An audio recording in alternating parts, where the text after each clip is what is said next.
누가복음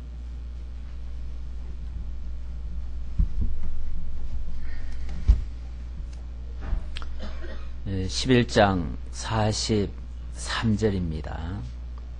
화 있을진저 너희 바리새인이여 너희가 회당의 높은 자리와 시장에서 문안받는 것을 기뻐하는도다. 화 있을진저 너희여 너희는 평토장한 무덤 같아서 그 위를 밟는 사람이 알지 못하느니라. 아멘. 44절까지 봉독해 드렸습니다. 누가복음 10장부터 예수가 하나님의 나라로 오신 그리스도이심을 지금 증거하고 있습니다. 그 이전에는 구속하시러 오신 의를 이루시는 그리스도이심을 증거하셨고요. 자, 이제 하나님의 나라에 대해서 계속해서 증거하고 있는데, 하나님의 나라의 백성들이 구할 기도를 11장에서 소개를 해주셨죠. 그런데 그렇게 예수께서 근원적인 하나님의 나라를 소개하고 거기에 합당한 기도를 하며 살도록 그렇게 말씀해 주셨는데, 그 사실을 믿지 못하는 사람들은 예수를 향해서 표적을 보이라 그럽니다. 표적을 보이면 하나님의 나라로 오신 것을 믿겠다. 그렇지 않으면 못 믿겠다. 이런 식으로 말을 하죠. 그래서 표적을 구하는 그들을 향해서 당신이 솔로몬과 요나보다도 더 큰 이로 왔지만은 사람들이 이를 믿지 못하고 마침내 심판받게 될 것이라고 하는 그런 경고를 하게 됩니다. 끝까지 예수가 하나님의 나라로 하나님의 의로 오셨음을 인정하지 않고 거부하는 그들에게 예수께서는 화를 선언하시게 됩니다. 42절부터 그들에게 화를 선언했는데요. 화를 받게 되는 그 대상들이 누구냐 하면, 여기는 바리새인이라고 했고 조금 있으면 서기관이 나옵니다. 결국 한마디로 말하면 종교 지도자들이죠. 종교 지도자들이 물론 믿지 않는 사람들이 꼭 종교 지도자들만 안 믿겠어요? 우리 상식하고는 다르죠. 우리 상식은 다른 사람들은 몰라도 종교 지도자들만큼은 꼭 하나님을 잘 믿고 하나님의 말씀대로 살 것이다, 이렇게 생각을 하는데, 예수님의 그 책망의 강도는 항상 그 지도자들을 향해서 많이 향해 있습니다. 일반 백성들은 그 영향력이 그렇게 크질 않지요. 또 믿지 않는다 해도 개인적으로 안 믿는 거죠. 그러나 지도자들 같은 경우는 자기가 잘못 알고 잘못 가르치는 것이 자기 한 사람에게 그치는 것이 아니라 수많은 사람에게 영향을 미쳐요. 그렇기 때문에 예수님이 화를 선언하는 그 대상은 바로 그 지도자들이 대상이 되는 거예요. 예수님은 그들을 향해서 자기들도 천국에 못 들어가면서 천국 문 앞에 앉아가지고 남들도 못 들어가게 하는 이런 사람들이다, 이렇게도 표현한 적이 있고요. 오늘 말씀에도 아주 신랄한 비판 같은 말씀이 있는데요. 한마디로 평토장한 무덤 같다, 이렇게 표현을 했습니다. 사실 무서운 말씀들이에요. 또 어떤 때는 마태복음에 보면 회칠한 무덤이다, 이렇게도 표현한 적이 있고요. 회칠한 무덤, 평토장한 무덤, 다 유익을 끼치지 못하는 그런 것들이고, 거짓되고 외식되고 헛되고 가식적인 그런 것들이죠. 그런 것들은 오히려 유익을 주는 것이 아니라 많은 폐를 끼치는, 악영향을 끼치는 백해무익한 그런 존재가 된다, 그런 식으로 예수님께서 말씀을 하십니다. 도대체 뭐 때문에 그렇게까지 신랄하게 비판을 하시는가? 지난 주간에 그 11조 문제를 가지고 언급을 하셨어요. 근데 사실 이런 문제가 상당히 처음 듣는 사람들한테는 충격적인 이야기일 수도 있어요. 그동안 우리가 종교 생활을 하면은 기도 생활, 또 연보 생활, 연보 가운데서도 일반 교회에서는 11조가 굉장히 큰 비중을 차지하고 있는데, 11조야말로 어떻게 보면은 내 신앙에 그런 어떤 한 단면을 보는 것 같이 그렇게도 생각을 하고 있었는데, 그 11조 낸 거 가지고 그렇게 예수님이 책망을 한다면 도대체 어떻게 하란 말인가? 도대체 11조가 뭐가 잘못됐다는 얘기인가? 분명히 지난주에도 좀 지적을 해드렸지만 11조 연보한 그 자체를 가지고 지금 얘기한 게 아닙니다. 11조 자체가 문제가 아니라 11조를 이 돈으로 바꿔놔 버렸어요. 사람들이, 종교 지도자들이 돈으로 바꿔놓고 물질로 바꿔놓고, 그리고 물질을 안 내는 거에 대해서는 엄청나게 책망을 하고 물질을 다 내게끔 박하와 해양과 근처의 11조까지 또박또박 챙겨서 내도록 해놓고는 정작 중요한 거 11조가 가리키고 있는 그 11조의 의미, 11조의 내용, 그런 것들은 완전히 다 빠뜨린 채, 쉽게 말하면 알맹이가 빠진 껍데기만 가지고 그렇게 주장을 하고 요구를 했으니 그거야말로 빈 껍데기 아니냐 그 말이죠. 헛된 무덤 같지 않느냐 그 말이죠. 허탄한 일 아니냐. 그런 차원에서 책망을 하는 겁니다. 아니 뭐 연보한 게 뭐가 잘못됐겠어요. 연보한 자체는 잘못이 아니에요. 그래서 너희가 만약에 그렇게 11조를 하려면 그 11조의 근본 의미였던 공의와 사랑을 빠뜨려서는 안 된다. 마태복음에서는 거기에 믿음까지 더 추가됐죠. 공의와 사랑과 믿음, 이것이 빠진 채 드려지는 연보라면 그거는 의미 없는 연보다. 의미 없는 11조다 그 말이에요. 모든 것에는 다 의미가 있습니다. 의미가 빠진 거는 헛거예요. 헛일이라 그 말이에요. 우리가 이런 열심히 했는데 그 일이 헛일로 되어진다면 얼마나 허망한 일이 되겠어요. 허탄한 일이 되겠어요. 네, 그런 차원에서 11조를 이야기를 했고요.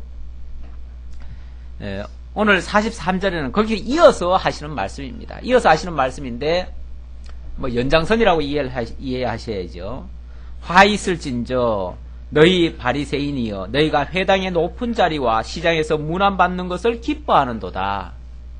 이 종교 지도자들의 특징 중에 하나지요. 그들은 자신들이 매우 높은 자리에 있는 줄로 착각을 하고 있습니다. 사람들이 뭐 선생님 뭐 지도자님 그러니까 자기들이 마치 모든 사람들 위에 군림하는 사람인 것처럼 착각을 한 거죠. 그러니까 항상 높은 자리에 앉아가지고 대접받기를 좋아하고 문안받기를 좋아하고 인사받기를 좋아하고, 냉정하게 말하면은 왜 높은 자리에 올려놨습니까? 거기가 높은 자리인지는 더 모르겠는데 자꾸가 높은 자리라고 칩시다. 그러면 높은 자리에 왜 올려놨습니까? 사실은 많은 사람을 위해서 수고하고 봉사하라고 앉혀놓은 자리거든요. 거기가, 그 자리가. 거기서 군림하라는 자리가 아니에요.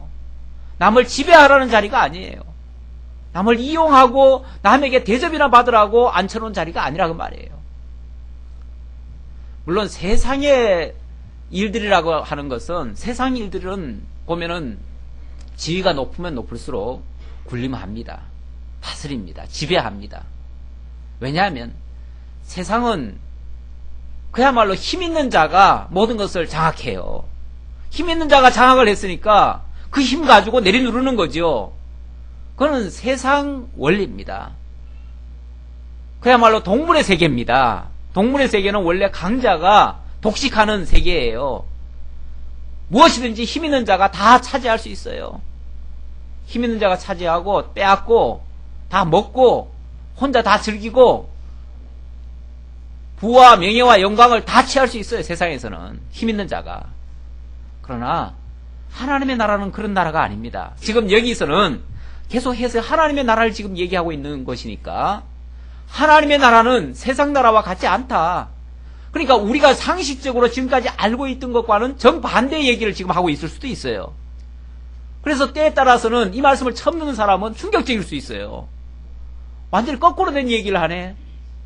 우리가 그동안 존경하고 인정하고 좋다고 하던 일들을 갖다가 여기서 이제 다 지금 엎어버리는 이야기를 하니까 충격적이죠.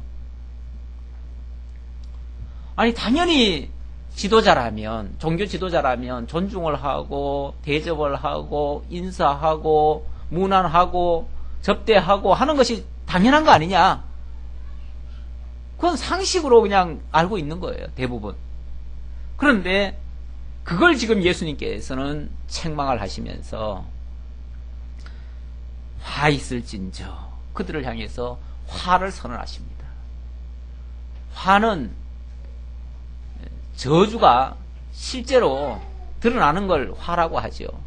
그러니까 저주보다 한 단계 더 위에요. 직접적인 재앙이 퍼부어지는 걸 얘기하는 거예요. 그들에게 화가 있을 것이다. 지금 두 가지를 이야기를 했어요. 11조, 잘못된 11조, 껍데기 뿌린 11조를 드리는 것에 대해서 화를 선언했고요. 또 높은 자리에 앉아가지고 대접이나 받고 문안받기를 기뻐하는 거, 그걸 지금 지적을 하셨어요. 그래 놓고 화 있을진저 너희여, 너희는 그걸 다 이제 싸잡아가지고 얘기를 하는 거예요. 너희는 평토장한 무덤 같아서 그 위를 밟는 사람이 알지 못하느니라. 평토장한, 그러니까 무덤이라고 하는 것은 뭐 대부분 보면 이렇게 좀 표시를 해놓지요. 뭐 저 유럽 같은 데 가면은 평토장이 많습니다. 저도 평토장이 괜찮다고 보는데, 왜냐하면 너무 그걸 드러낼 것도 없어요. 예, 그렇잖아요. 뭐 무덤이 뭐 이렇게 자랑거리라고 그걸 드러냅니까? 그냥 평토장 해놓고 공원처럼 쓰고 그냥 그야말로 자연으로 돌아가도록 내버려 두는 게 제일 나은데, 여기서의 의미는 부정적으로 쓴 거죠. 그 어떤 긍정적인 면을 얘기한 게 아니라 아무런 영향력이 없이 그야말로 아무 효력이 없는 지도자 자리에 앉혀놨는데, 지도자라는 건 사실은 일하라는 자리예요. 그렇죠? 일하라고 하는 것은 봉사하는 일이에요. 뭐 제가 가끔 얘기를 하지만 우리나라 최고 지도자를 대부분 보면 대통령이라고 그래요. 대통령이라고 그러는데, 대통령도 사실은 그 취임할 때 취임사에서는 보면 내가 국민의 뭐라고 그래요?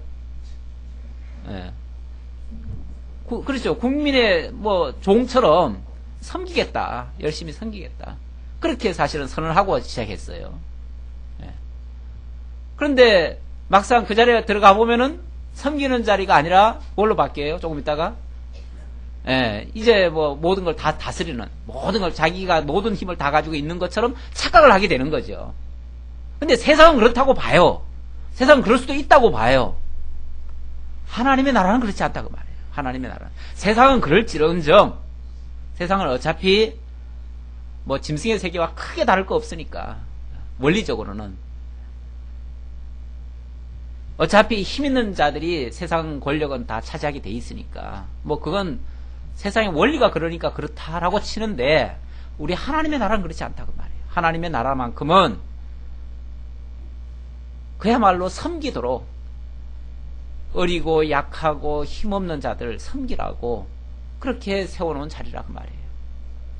먼저 된 자들로 앞세운 거. 교회 직분도 마찬가지입니다. 오늘 우리도 어쩌면 직임자를 세울 수도 있고 안 세울 수도 있는데, 물론 여러분들의 의견에 따라서지만, 세운다면은 군림하라고 한 게 아니고, 성도들 위해 군림하라는 게 아니라 그야말로 성도들 섬길 자, 꼭 필요한 일꾼들, 그런 자들을 세우는 거죠. 진짜 평소에 헌신적으로 교회를 위해서, 성도들을 위해서 사랑하고 아끼고 희생하는 그런 사람들을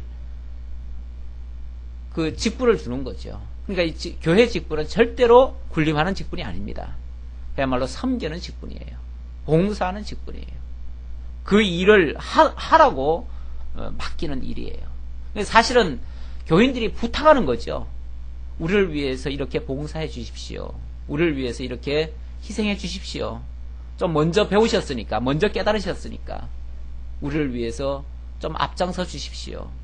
우리가 따르겠습니다. 우리가 뒤따르겠습니다. 이런 차원에서 부탁하는 거죠. 그걸 잊어버리면은 이 바리새인들, 이 외식하는 자들 같은 모습이 될 수도 있습니다. 이건 어찌 보면 우리 모두에게 주시는 경고의 말씀 같기도 해요. 우리가 자칫하면 이걸 잊어버려요.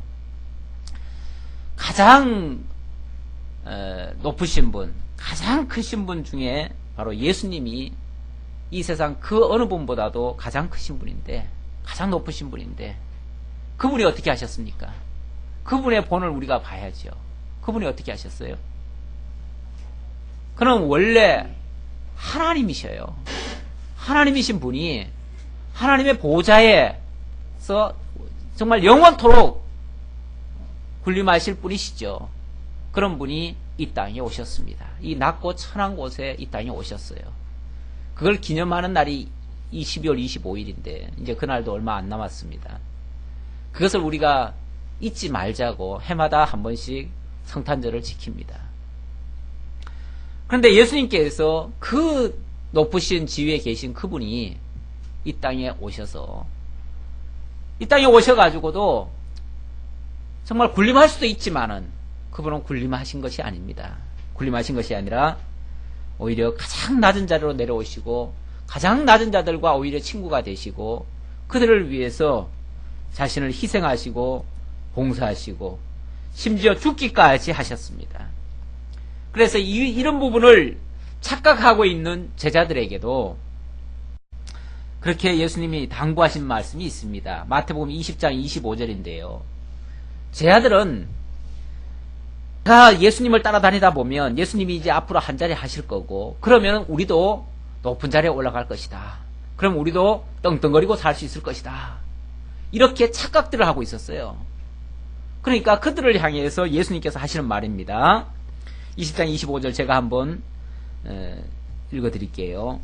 예수께서 제자들을 불러다가 이르시되 이방인의 집권자들이 그들을 임의로 주관하고 그 고관들이 그들에게 권세를 부리는 줄을 너희가 알거니와 세상에서는 그렇다 그 말이에요. 세상은 그렇지만은 너희 중에는 그렇지 않아야 하나니 너희 중에 누구든지 크고자 하는 자는 너희를 섬기는 자가 되고 너희 중에 누구든지 으뜸이 되고자 하는 자는 너희의 종이 되어야 하리라.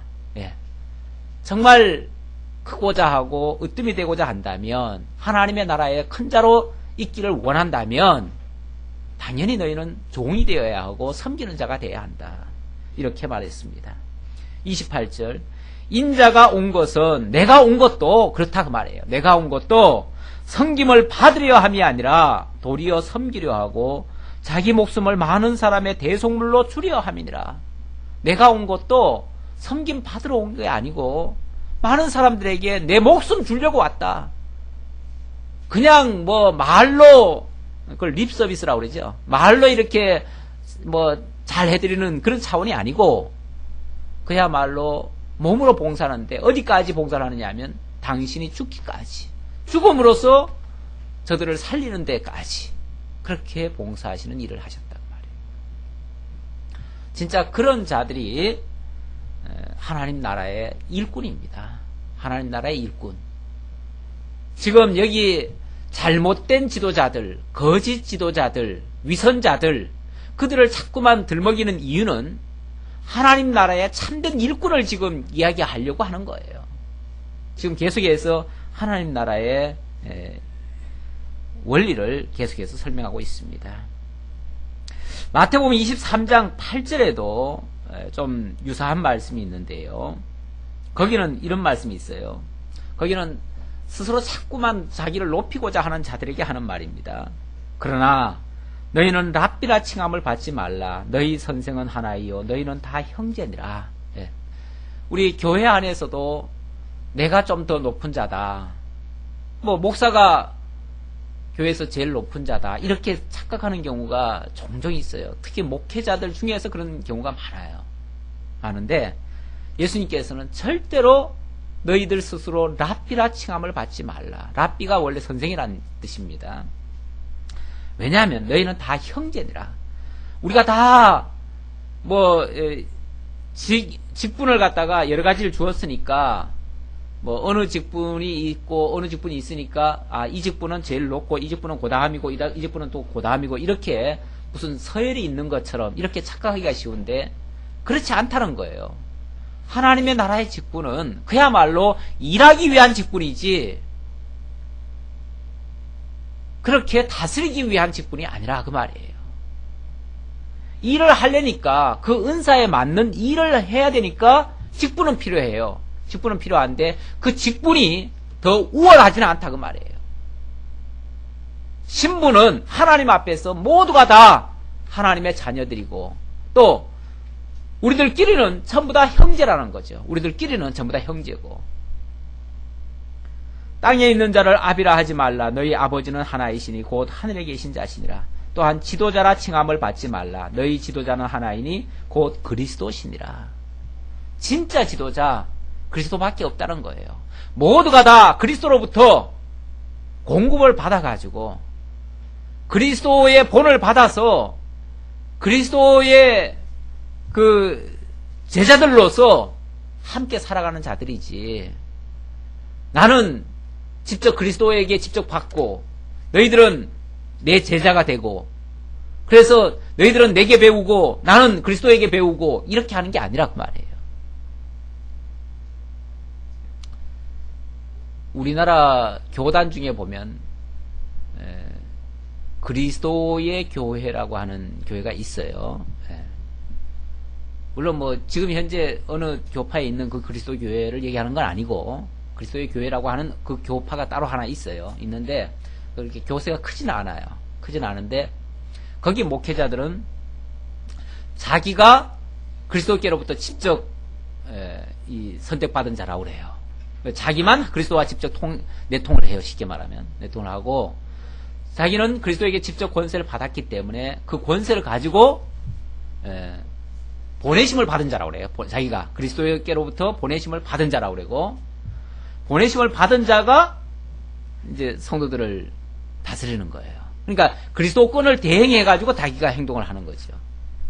그러니까 철저히 거기에 교인들은 목사 보기를 그리스도 보듯 합니다. 그리스도 섬기듯 합니다. 그러니까 완전히 그리스도 자리에 올라앉아가지고 모든 걸 다 이렇게 주장을 하니까 굉장히 무서워요. 그리스도의 교회가 아니라 그리스도님의 교회라고 그래요. 그리스도님의 교회. 님자를 꼭 붙이는데. 그러니까 목회자한테도 굉장히 깍듯이 그렇게 하는 거죠. 너무 뭐 신격화하듯이 그렇게 해놔가지고 그래서 제가 이제 예를 드는 건데 꼭 그런 교파가 아니더라도 목사를 그런 식으로 생각하는 경우가 있어요. 그것도 똑같은 예죠. 말만 안 했을 뿐이지 목사는 곧 그리스도급에 해당되는 그런 위치에 있는 것처럼 착각을 하고 자기들은 거기에 다 종인 것처럼 그렇게 생각을 하니까 스스로도 자꾸 비굴해지고 목사를 너무 또 추앙을 해버리고 이러니까 목사가 완전히 정신을 못 차리는 거죠. 자기가 그리스도인 줄 착각하는 거죠. 그런데 그렇지 않다는 거예요. 그리스도만이 유일한 지도자시고 그리스도만이 유일한 선생이시고 나머지는 모두가 다 형제라는 거예요. 형제. 같은 일이라는 거예요. 그런데 일을 하려니까 역할 분담이라는 게 있잖아요. 역할 분담 때문에 어떤 사람은 목사로, 어떤 사람은 장로로, 어떤 사람은 집사로, 권사로 그 역할 분담하는 것이지 그게 서열이 아니라는 거예요. 그러면서 누구든지 자기를 높이는 자는 낮아지고 자기를 너희 중에 큰 자는 너희를 섬기는 자가 되어야 하리라. 누구든지 자기를 높이는 자는 낮아지고 누구든지 자기를 낮추는 자는 높아지리라. 스스로 자꾸 높이고 스스로 자꾸 자기 지위가 높은 줄로 착각하면 그가 오히려 가장 하나님 앞에서는 낮은 자로 인정받게 된다. 이런 말씀을 하셨습니다. 그 다음 45절로 넘어갑니다. 45절로 52절에서는 예수께서 율법사의 외식에 대해서 책망하시고 저주하시는 장면입니다. 한 율법 교사가 예수께 대답하여 이르되 선생님 이렇게 말씀하시니 우리까지 모욕하심이니이다. 거기에 이 바리새인들, 서기관들 이런 사람들만 있었던 게 아니고 한 율법 교사도 있었다 그랬습니다. 율법 교사라 그러면 오늘날로 말하면 신학 박사예요. 왜? 율법만 가지고 전문적으로 연구하는 사람이니까 신학 박사라고 할 수 있어요. 신학 박사가 가만히 보니까 이제 바리새인들은 쉽게 말하면은 바리새인들은 이제 목회자라고 칩시다. 예를 들어서 이제 서기관은 이제 교사라고 하고, 그런데 가만히 보니까 신학 박사가 가만히 보니까 지금 예수님이 바리새인과 서기관한테 엄청나게 지금 책망을 하고 있어요. 막 화를 퍼붓고 있어요. 그런데 그 얘기가 그들한테만 하는 얘기 같지 않고 자기한테까지 하는 소리 같아요. 사실은 자기한테까지 하는 소리지요. 누구는 해당 안 되겠어요. 그러니까 이 사람이 자기 딴에는 자기는 굉장히 경건하고 깨끗하고 의롭고 그렇게 살고 있었는데 막 자기한테까지 욕을 하는 것 같아가지고 견디기가 어려운 거예요. 힘든 거예요. 사람들이 이상하게 꼭 자기한테 한 말이 아닐지라도 자기한테 유사한 말이라도 그것이 만약에 책망하는 소리로 들리면은 그게 자기를 책망하는 것 같아가지고 그 소리를 듣기 싫어합니다. 그래서 사실은 대부분의 사람들이 책망하는 소리를 좋아하지 않습니다. 꼭 자기한테 직접 안 해도 저 소리가 맹 나한테도 같이 해당되는 소리지 하고서 굉장히 자책감도 느끼면서 그걸 사실은 자기를 고치는 계기로 삼으면 괜찮은데 그걸 자기를 친다 이렇게 생각하면 굉장히 서운하고 그것 때문에 모욕감을 느끼는 거죠. 거부감이 드는 거죠. 그래서 대부분 그렇게 바르게 책망하는 소리를 듣기를 싫어합니다. 그게 아마 실제 모습일 거예요. 율법 교사도 그렇게 생각을 했습니다. 이렇게 말씀하시는 것은 우리까지 모욕하는 겁니다. 모욕하는 건 맞지요. 맞는데 그 사람이 그렇게 지금 표현을 하는 거죠. 이르시되 그랬더니 예수님께서 그들을 향해서도 또 얘기를 합니다. 이르시되 화 있을진저 너희 율법 교사여. 이번에는 예수님의 그 화살이 어디로 돌아갔습니까? 율법 교사에게까지 돌아갔습니다. 너희도 예외가 아니다 그 말이에요. 조금 전에는 자기들은 빼놓고 하는 소리인데 자기도 듣기가 좀 민망하다 이런 정도로 율법 교사가 얘기를 했는데 너희도 예외가 아니다. 너희가 오히려 어쩌면 더 큰 잘못을 저지르고 있다라고 지적하는 얘기입니다. 사람들이 그러잖아요. 내가 직접 도적질을 안 하면 난 도적이 아닌 줄 알잖아요. 그렇죠? 누구든지. 내가 직접 살인을 안 하면 살인 안 한 줄로 알잖아요. 그러면서도 미워하고 남의 거 갖고 싶어하고 빼앗고 싶어하고 뭐 좋아하고 이런 건 많잖아요. 그렇죠? 그러니까 쉽게 말하면 내가 갖고 싶어하고 원하고 이런 걸 예수님은 뭐라고 그러냐면 그것도 다 도적이라고 그래요. 그것도 살인이라고 그러고 근원으로 올라가 보면 그것도 똑같은 범인인데 내 손으로 직접 안 했기 때문에 나는 안 했다고 그래요. 그리고 나는 그런 환경에 처하지 않았기 때문에 나는 실제로는 그런 죄를 안 저질러요. 안 저지르지만 남을 힘들게 하고 남을 괴롭혀가지고 그로 하여금 만약에 그런 죄를 짓게 했으면 자기가 안 했기 때문에 자기는 안 한 줄로 알아. 그리고 그 사람만 나쁜 놈이라고 그래. 근데 사실은요, 그 원인을 제공한 자가 어쩌면 더 큰 잘못을 저지르고 있는 겁니다. 그렇잖아요? 배후가 누구냐? 예를 들어서 누가 범죄를 저질렀는데 그 혼자 단독 범인이냐 아니면 그 배후가 있느냐? 가끔씩 보면은 막 너무 힘들어가지고 막 자살하는 사람도 있고 또 너무 힘들어가지고 막 극단적인 어떤 방법을 쓰는 사람들도 있어요. 있는데 제가 봤을 때는 그 한 사람만의 잘못이라고 보면 안 돼요. 물론 그거 잘못이죠. 잘못은 잘못인데 그 사람에게만 모든 죄를 다 뒤집어 씌우고 너는 나쁜 놈이야 이렇게 정지할 수가 없다니까요. 왜냐하면 그 사람이 그렇게 할 수밖에 없도록 많은 환경을 조성을 한 거예요.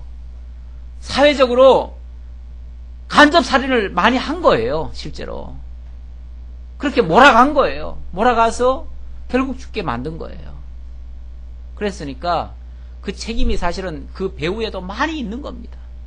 있는데 많은 사람들이 거기까지는 생각을 못해요. 그리고는 그렇게 한 자에 대해서만 잘못이라고 그래요. 뭐 옛말에 그런 게 있잖아요. 3일 굶어서 담 안 넣는 사람 없다고 뭐 그런 속담 비슷하게 있는데 그 말은 뭐냐면 사회적으로 막 힘들게 하고 막 그 부자들이 그 옛날에는 보면은 왜 지주들이 있었잖아요. 지주들이 있어가지고 온 동네 땅을 다 가지고 있잖아요. 그리고 농사 지으면은 8, 90%는 다 뺏어가고 10% 가지고 먹고 살으라고 그러잖아요. 그러니까 10% 가지고 도저히 먹고 살 수가 없으니까 뭐예요? 또 이 빚을 져야 되고, 빚지니까 또 그게 되풀이 되고. 그러다가 도저히 그게 그거라도 돌아가면 괜찮은데 그것도 안 돌아가면 그 다음에는 뭐 합니까? 도적질 하죠, 결국은. 도적질 해요. 그래가지고 도적질 하면은 그 도적을 이제 죽일 놈으로 이제 모는 거죠. 근데 사실은 그 환경이 도적을 만든 걸 수도 있는 거죠. 근데 거기까지는 생각을 못 한다고 말이에요. 지금 율법 교사들에게 해당되는 죄는 뭐냐면, 물론 직접적으로 성도들을 억압하고 백성들을 핍박을 가하고 힘들게 한 장본인들은 바리새인들이에요. 그리고 서기관들이에요. 그런데 그들에게 모든 원인을 제공한 자는 어떻게 보면 율법 교사들이에요. 왜? 율법 교사들이 세워놓은 그 신학 체계에 따라서, 성경 해석에 따라서 뭘 한 겁니까? 바리새인들을 이렇게 집행을 한 거예요. 그러니까 집행한 자는 바리새인들이 맞지만, 그리고 서기관들이 집행을 한 건 맞지만, 그러나 그 모든 거기에 원인 제공은 율법 교사들이 한 거예요. 율법 교사들이 성경을 그렇게 해석을 해놓은 거예요. 다시 말하면 율법을 엉터리로 해석을 해놓은 거예요. 율법을 율법답게 만들었어야 되는데 율법을 가지고 백성들 힘들게 살도록 만들어 놓은 거예요. 왜? 율법이라고 하는 게 뭡니까, 원래가? 율법이라고 하는 게 원래 하나님의 지고하신 뜻이에요. 하나님의 뜻이에요. 그걸 지난번에 정의라고 그랬지요. 하나님의 지고하신 뜻이에요. 그 뜻을 통해서 뭘 깨닫게 하려는 거냐면은, 이렇게 하나님의 의가 분명하게 서 있으니까, 빛이 서 있으니까 그 빛 앞에 우리들의 허물이 보이잖아요. 결국 율법 앞에 우리가 죄인임을 깨닫게 돼요.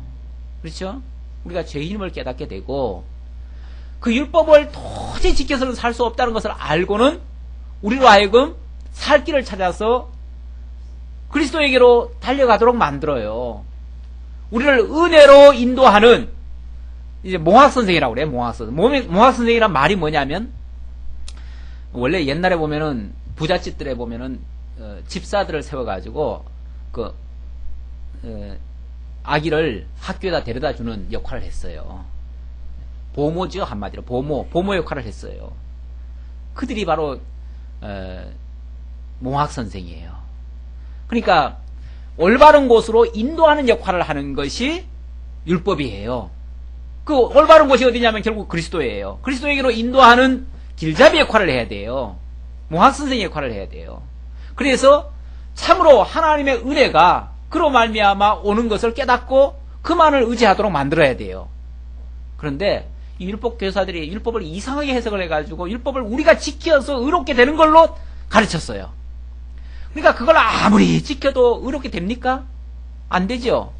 의롭게 되지는 않고 오히려 조금 지켜놓고는 자기네들이 다 지킨 것처럼 착각을 하고 교만하고, 그러니까 조금 지켰다고 하는 소위 말해서 바리새인들, 서기관들은 자고하고 스스로 의로운 줄 착각을 하고, 그리고 못 지킨 사람들은 맨날 이제 죽는 소리 하는 거죠. 오늘도 못 지켰습니다. 맨날 죄인이죠. 맨날 죄인이니까 뭐예요? 맨날 재물만 갖다 바쳐야죠. 원래 죄지었으면 항상 재물 갖다 바치거든요. 그러니까 백성들은 아주 못 지켜서 죄인, 맨날 재물 다 갖다 빼앗겨서 그것도 가난해져. 이래저래 이제 피폐해지는 거죠. 그리고 부유하기는 누가 부유해지냐면 스스로 의롭다고 칭하는 바리새인들, 서기관들만 배불러지는 거예요. 그들은 부유해져요. 그리고 그들이 이제 다 죄인들이니까 꼼짝 못하는 거예요. 뭐라고 한마디만 하면 다 순복하고 다 무릎 꿇고 다 절하고 그러는 거예요. 그러니까 군림하는 거죠, 자연스럽게. 이렇게 이제 사회가 만들어진 거예요.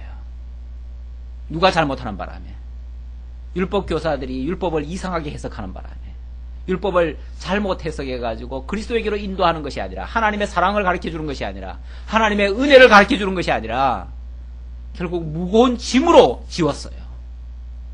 그리고 정작 자기네들은 책임 없다는 거예요. 자기네들은 한 손가락도 까딱 안 해요. 왜? 자기들은 우리는 뭐 율법 해석만 해주면 그만이야. 자기네들이 지킬 게 아니에요. 얼마나 무책임한 사람들입니까? 그들에겐 책임이 없어요? 그래서 예수님 하시는 말씀이에요. 이르시되 화 있을진저 너희 율법 교사여 지기 어려운 짐을 사람에게 지우고 너희는 한 손가락도 이 짐에 대지 않는도다. 지기 어려운 짐이 뭡니까? 율법 지켜서 의롭게 살라고 하는 그 짐이에요. 율법 지켜서 의롭게 되라는 법이 아닌데 원래 그게 아닌데 그리스도에게로 인도하는 몽학선생 하라는 건데 정말 그리스도에게 달려가야 너희가 오히려 죄인인 걸 깨달아야 된다고 지금 가르쳐주고 있는데 죄는 안 깨닫고 오히려 의로운 채 하려고 하니까 의롭게 살려고 목표를 두고 그렇게 막 몸부림치니까 힘이 얼마나 드는지 몰라요. 안 되는 일을 하려니까 힘드는 거예요. 원래 뭐 어떤 사람이 그래요. 예수 믿기 쉽습니까 어렵습니까? 가서 누가 그 얘기 했던가? 누가 나한테 묻더라고요. 예수 믿기가 참 쉽다고 그렇게 얘기를 했더니 그 말씀을 들은 분이 그러더래요. 아니 예수 믿기가 그렇게 쉬우면은 그게 진짜 예수입니까? 그건 뭐 잘못된 거 아닙니까? 이렇게 물었대요. 그래서 예수 믿기 너무 쉽다 이렇게 얘기를 했대요. 근데 그 본인은 그렇게 느끼질 않는데 예수 믿기가 힘든데 현실적으로 왜 이렇게 쉽다고 할까 이해가 안 되는 거예요. 그래서 제가 이제 약간 정정을 해줬어요. 뭐라고 정정을 해줬냐면은 쉬운 사람에게는 너무 쉽고 어려운 사람에게는 너무 어렵다. 예수 믿기가 사실은 쉬운 사람에게는 쉽고 어려운 사람에게는 어려워요. 왜 그러냐면 하나님의 택한 백성에게 하나님이 은혜로 믿게 하는 자에게는 쉬운 일이잖아요. 왜? 믿어지게 믿는 거니까 그건 쉬운 거예요. 믿어져서 믿는 일이 쉽잖아요. 내가 할 수 있어서 하는 일은 쉽잖아요. 그렇죠? 근데 할 수 없는 일을 하라고 하면 어때요? 그건 죽기보다 더 힘들어요. 믿어지지 않는 일을 억지로 믿으라고 하니까 이거는 죽기보다 더 힘들어요. 그러니까 믿어지는 사람에게는 너무 쉬운 것이 예수 믿는 일이고요. 믿어지지 않는 사람에게는 예수 믿기만큼 힘든 게 없어요. 그러니까 어렵다는 말도 맞고요. 쉽다는 말도 맞긴 맞아요. 근데 그게 다는 아니에요. 절반은 맞고 절반은 틀려요. 그야말로 믿어지는 사람에게는 너무 쉬운 일이에요.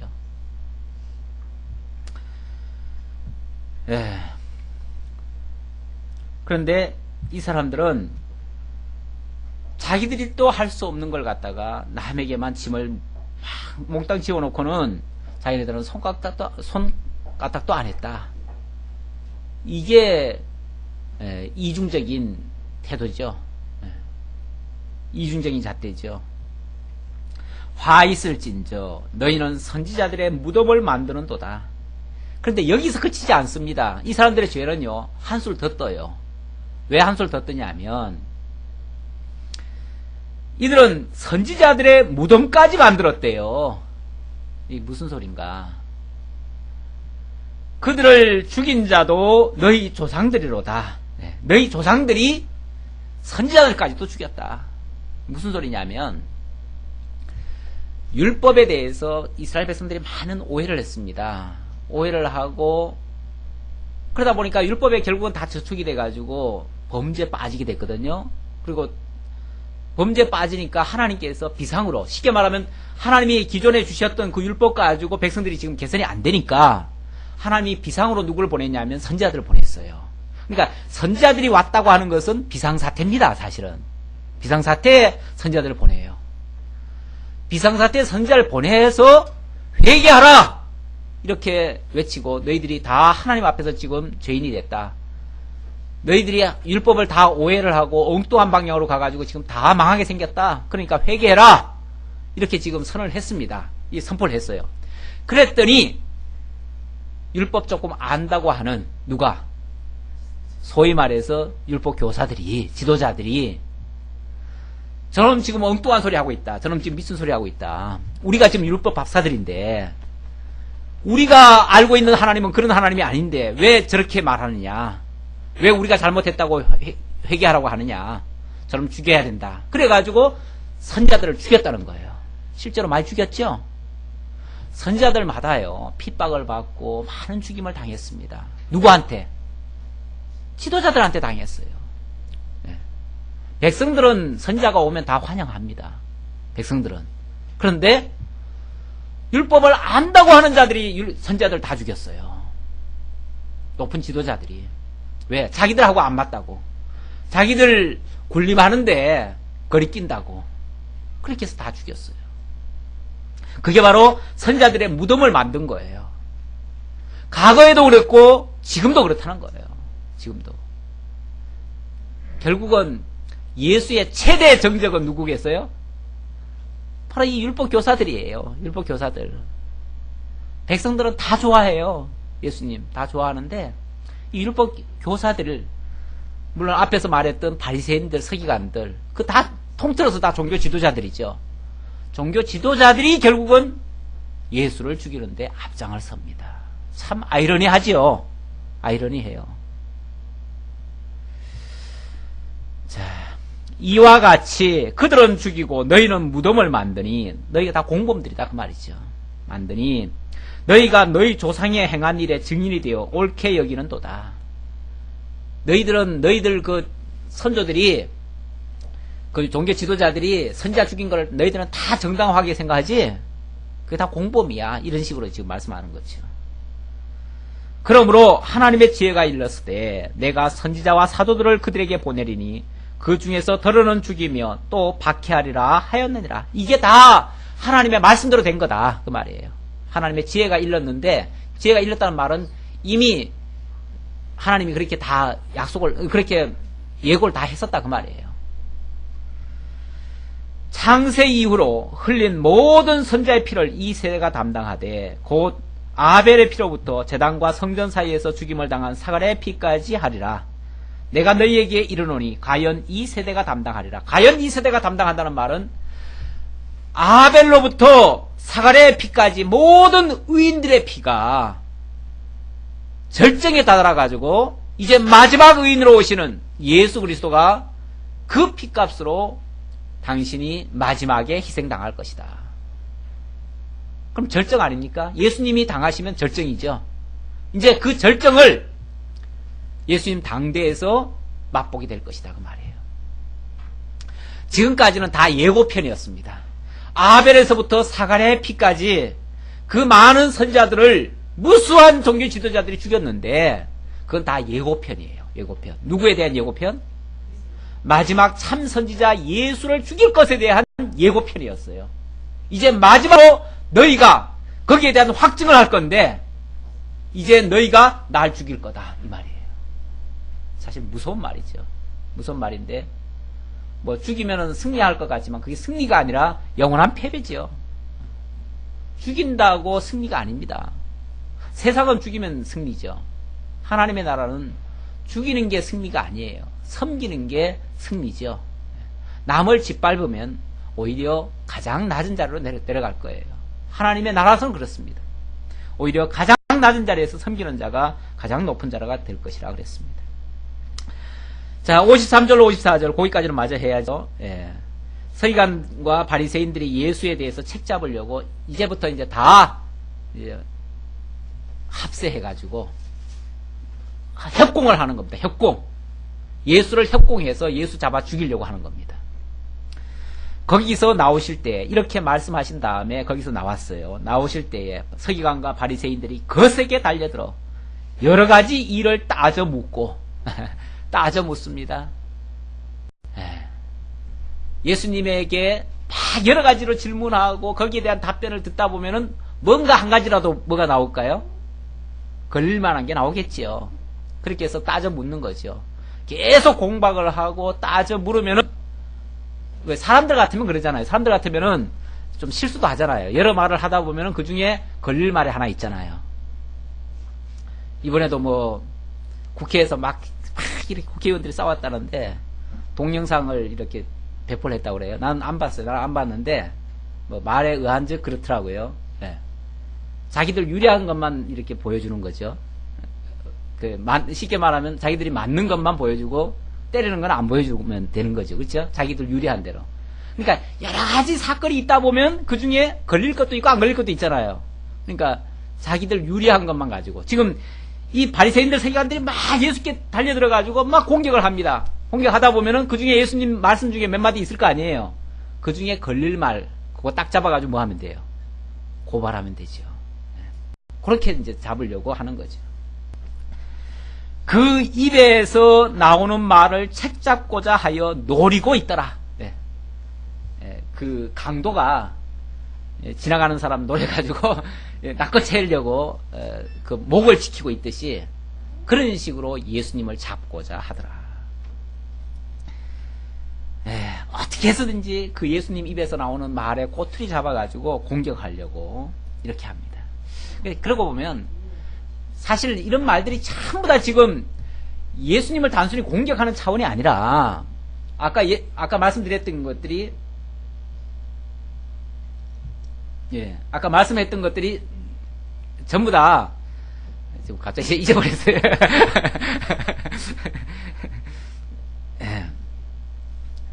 지금 예수님의 말씀 속에 거짓이 있습니까? 불의함이 있습니까? 헛된 말이 있습니까? 다 맞는 말이에요. 다 맞는 말인데 지금 바리새인들, 서기관들, 이 율법 교사들 입장에서 봤을 때는 뭐예요?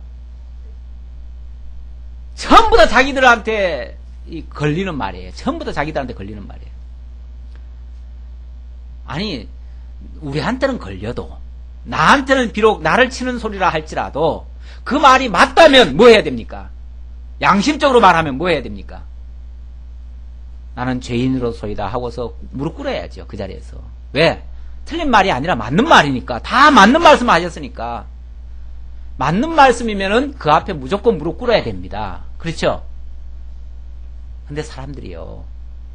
맞는 말에 무릎을 꿇는 게 아니라 자기 좋은 말에 무릎 꿇죠? 아무리 그 말이 틀린 말이라도 내게 해롭지 않으면은 그 말은 받아들여요. 그러나 내게 아무리 맞는 말이라 할지라도 내게 해로우면 나를 치는 말이면 거부해요. 그래서 어떤 코미디언이 전에 그런 소리 하더라고요. 저거 잊어먹지도 않아요. 우리가 불이익은 불의는 참아도 불이익은 못 참는다.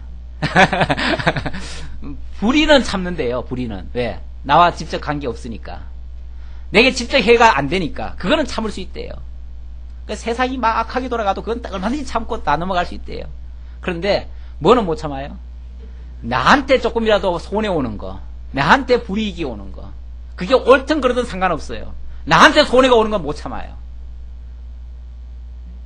이런 것들이 얼마나 지금 이기적인지 몰라요. 이렇게 지금 사람들이 지금 다 길러져 있고 그렇게 지금 다 배워왔어요. 그래가지고 이제는 누가 무슨 말을 하면 그게 옳으냐 그러냐를 따지는 게 아니라 그 말이 내게 이익이냐 손해냐 이걸 가지고 지금 판가름을 해요. 우리는 하나님의 나라 백성은 그러면 안 되죠. 설령 내게는 해로워도 옳은 말이면 어떻게 해야 됩니까? 엎드려야죠. 나 주여 죄인으로소이다 하고서 고백을 해야죠. 어찌할꼬 해야죠. 어찌할꼬 해야 되는데 그래서 제자들이 나중에 나가서 복음 전할 때도 그래요. 너희가 예수 죽인 죄인들이다. 막 그 나쁜 놈들이다. 그렇게 이제 책망을 하니까 정말 거기서 믿을 사람들은 어떻게 하냐면은 어찌할꼬 하고서 회개합니다. 회개하는데 종교 지도자들이나 이런 사람들은 저 나쁜 놈, 저 나쁜 소리 한다고 자기들을 해코지 하는 소리 한다고 죽이라고 그랬죠. 잡아다가 매를 치고 죽이고 하죠. 이렇게 사람들이 이기적으로 많이 변해 있습니다. 뭐 예나 지금이나 마찬가지죠. 이렇게 해서 결국 예수님은 엄청난 지금 위기에 봉착하게 됩니다. 어려움을 당하게 되는데 뭐 겉으로 보면 위기고 어려움이지만 사실은 이거는 하나님의 뜻을 이루기 위한 뭡니까? 선한 과정이에요. 이 결과는 구원을 이루는 일들이에요. 하나님 택한 백성들 구원을 이루는 일이에요. 그러니까 이게 악한 일이 아니고요. 그들이 하는 거는 악한 일이죠. 악한 일이지만 이것이 하나님의 의를 이루는 일이에요. 이렇게 해야 그 인간이 어떻게 보면 막 악하게 그 잘못된 자들이 더 악하게 발악을 하는데 그것이 하나님의 의를 이루어가는 그런 섭리라는 것까지 생각하면 이런 거 가지고도 우리가 열받을 일은 아니죠. 오히려 참 이것 때문에 오히려 무진 고난은 다 받으셨지만 그것 때문에 우리가 의를 얻게 됐으니 이것조차도 감사할 일이죠. 어떻게 보면 세상이 악해지는 것은 당연한 것이라고 받아들여야 되고요. 그럼에도 불구하고 그것이 우리에게 무조건 나쁘게만 하는 것이 아니라 합력해서 선을 이룬다는 것을 기억할 때 우리는 그런 거 가지고 낙심하지 않습니다. 기도하겠습니다. 아버지 하나님 감사합니다. 오늘도 우리에게 너무나 소중한 말씀 주셨습니다. 하지만 때에 따라서는 이 말씀이 우리를 가슴 아프게 하고 힘들게 할 때도 있습니다. 말씀 앞에 참된 의로운 말씀 앞에 우리 자신이 엎드러지는 그런 겸손함을 보일 수 있는 저희 모두가 되게 하옵소서. 말씀 앞에 순종하는 우리들이 되게 하옵소서. 우리들의 이익을 쫓는 것이 아니라 우리들의 유익을 쫓는 것이 아니라 하나님의 의가 이루어지기를 바라는 우리들이 되게 하옵소서. 그래야 하나님의 나라가 참으로 의롭게 펼쳐져 갈 수 있도록 역사해 주옵소서. 오늘도 베풀어 주신 은혜 감사하고 연보에 동참했습니다. 드려진 이 연보가 하나님 나라 세워가는 일에 귀히 쓰임받고 그 일로 말미암아 하나님 영광 받으시옵소서. 예수님의 이름으로 기도하옵나이다. 아멘.